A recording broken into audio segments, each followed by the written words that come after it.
So we got a bit of rain yesterday finally. The problem is it came down so hard and so fast. I mean, it just flooded everything. I don't think it soaked into the ground very good.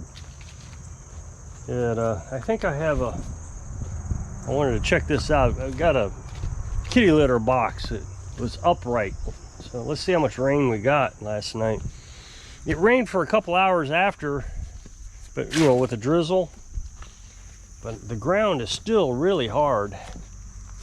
So yeah, quite a bit of rain, maybe an inch. So,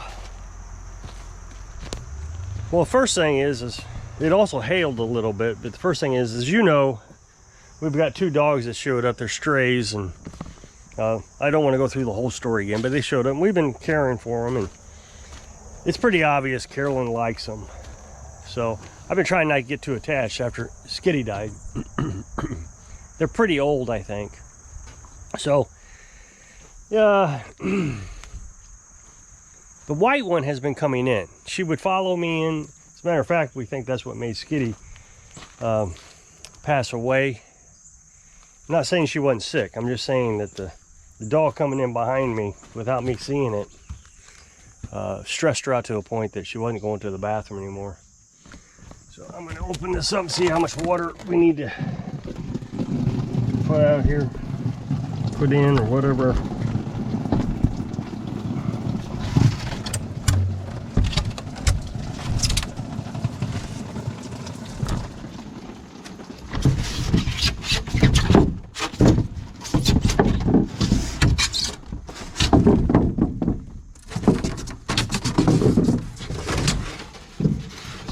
Oh, not much at all.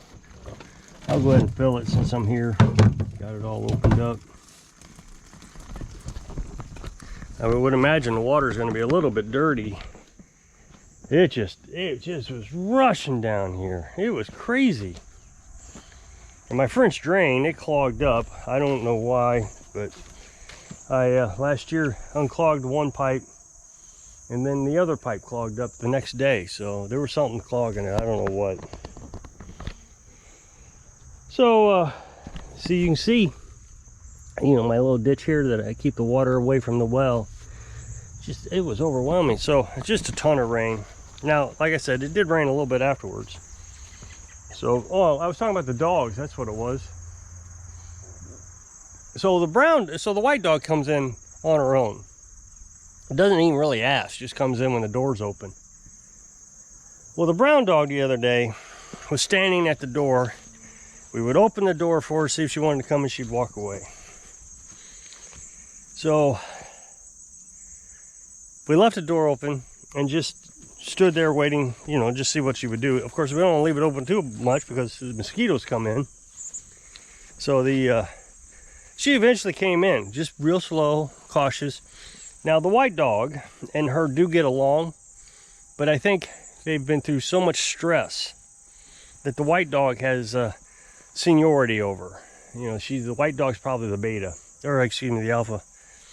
So, and I think the white dog's also older. So she growls, and you know, it scares the brown dog. So. But anyway, she came in. And Carolyn put a blanket at the end of the bed just in case one of them jumped up there. You know, old scuzzy, whatever you want to call it, an Afghan or throw, whatever it was. So, and it wasn't long, and the brown dog jumped up onto the bed, stayed there all night, didn't move. Well, I mean, she'd move from one side to, you know, like roll over a little bit, but she wasn't going to get off that bed. So the next morning came around, she wouldn't go outside. She was in love with that bed. Well, Carolyn fed them, probably 7 or 8 o'clock. She finally got down, went outside. Well, when the storm started running in, you could tell that the dog wanted to come back in, the brown dog. When we tried to open the door and let her walk in on her, she just wouldn't do it. So Carolyn just picked up her front legs and kind of walked her in. Carolyn can get to her easier than I can, but she kind of sometimes run away from me. Let's see how we're doing on the charge. We're at 13.7 volts, 18 amps.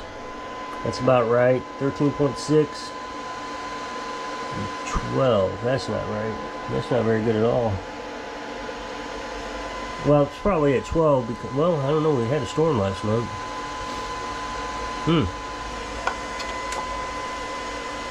Have to come back and look at that. That's not good. It's only 12. That being said, since we're at such a high voltage, the charge controller may be shutting off, and this one's just not shutting off evenly. So we'll turn on the well, and then we can check it again when we come back down here to shut it off. So she brought her in, and immediately jumped up on the bed, stayed there all night because the storm was coming in. I forget where I left off, but so the storm came in, and boy, it was loud, and you could tell the dogs were a little bit stressed about it. So, but they've been stuck outside for months now.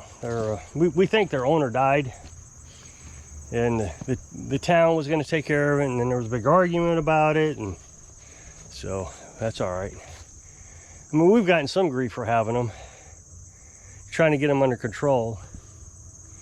Old man walks up and down the hill here, and he entices them, you know, starts mumbling to himself and trying to get their attention. So then he throws rocks at them, and Carolyn said, well, they're not our dogs. Well, they've been staying here. So now we're trying to train them to stay off the road. They're listening, so that's good. All right, so let's turn on the well here.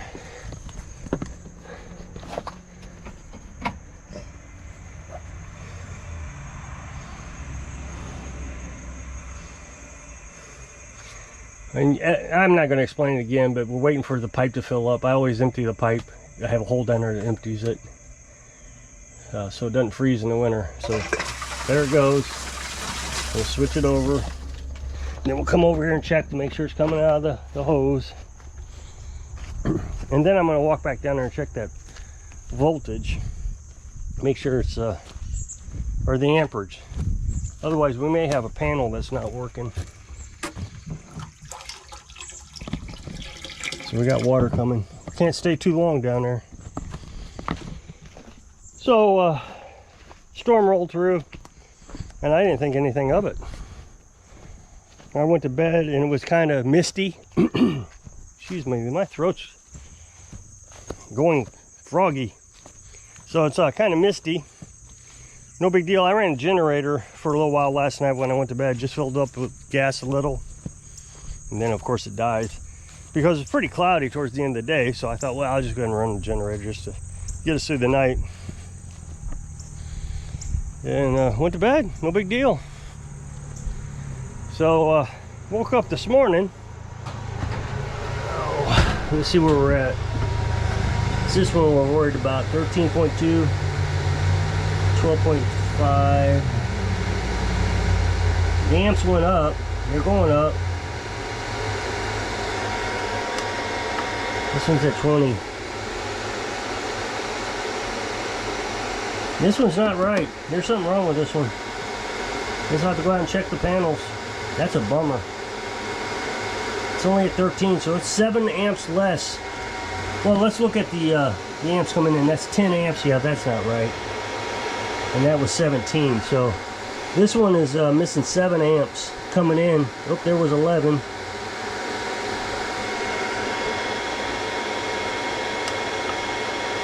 $17.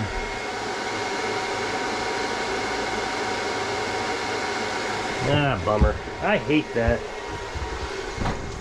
What happens is, I think, is rabbits take shelter underneath the solar panels, and they start ripping out cords and stuff. So I'll have to take a look at that. Dadgummit. So got up this morning to went ahead and started, I put my video into the editor, and it takes a little bit of while for that to load up into the editor. So I went on to Facebook to see what was going on, and somebody said last night our electric's been out for 4 hours. So that was 7 hours ago when I looked at it. So I walked outside, and sure enough, there was no electric in the area. There was no lights. They got it on somewhere around 6 o'clock because the buses were running. I noticed the buses were running. I thought, huh, they're gonna have school without electric. So I came back out and looked again, and the lights were on. But it's kind of interesting that, you know, I just never notice when we're out electric. It happens a lot around here, and I just never notice it. I wonder how many times we've been out electric and I just didn't know. So we're about full now. See, what happens is this start spurting up a little bit, and that's when I start to shut it off. So I'm editing videos and doing everything I normally do, and I wouldn't have been able to do it if I had been hooked up to electric. Now, I recognize I ran on a generator. You know, I charged batteries with a generator a little bit last night, so, you know. But the thing is I'm in a situation where I can do that. Not everybody can just hook up a generator and run their entire house or the well. So I can simply unplug things down in the shed and start plugging the house into other, you know, generators if I had to. So now we'll switch it back over and then shut it down, and that's the water falling back down the pipe.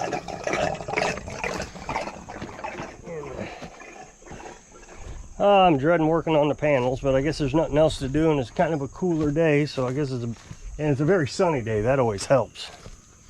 Always helps when it's a sunny day. I just worked on the other set of panels, the other charge controller, just the other day, not that long ago. So, a bit frustrating. But, I don't get it. I mean, like I said, it's probably a rabbit. So I guess we'll have to go and just disconnect everything and clean everything like I did the other set. What else is going on? I don't think anything else is going on. So, but it's just convenient. You know, a lot of people say, I don't know why you live off solar. To me, the minimalization of it all, there's a huge convenience when everybody else lost electric and I still have it. Of course, there's a lot of inconveniences too. So the problem is I think, is people are so used to the convenience that when they lose electric, they can't live without it. Whereas I'm always inconvenienced, and when we lose electric, nothing changes for me. It's still just inconvenient. Like coming out here and filling the water up. So it's a daily chore, and I don't see the big deal. So if you click this up next box to take the video over to my other channel, I'd appreciate it. Go check it out. So if I can inspire you to be inconvenienced, so you always have it when you're living your dreams. Thanks for watching.